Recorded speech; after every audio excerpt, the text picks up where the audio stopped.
Sana Usin ka naman, sa imong utok huwag niya. na tayong babalik Pag humaltog, sa landas na umahapon mata ka. ng dugo ng mga inosenteng mga bata na Unsa tay inagawan gitabuag yun ani ng dyan, kinabukasan pag humagyaw-yaw sa kanilang imong pagpapatay.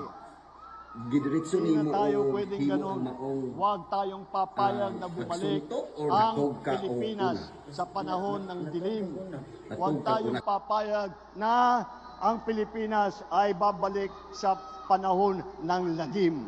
Ito po ang ating pagkakataon na dalhin ang Pilipinas sa magandang lugar. Ito ang ating pagkakataon na maglagay po tayo ng ating mga leader na sila ang mangunguna para dalhin ang Pilipinas sa mas magandang kinabukasan. Ang isang Pilipinas na progresibo, ang isang Pilipinas na may malasakit para sa isa't isa. Para sa Pilipinas na lahat ng Pilipino po ay kapit-bisig, sabay-sabay, tungo sa isang mas maliwanag, mas maganda at mas mapayapang kinabukasan. Yan po ang ating mga kandidato para sa Senado. Ito po, mabuhay ang alyansa ng bagong Pilipinas!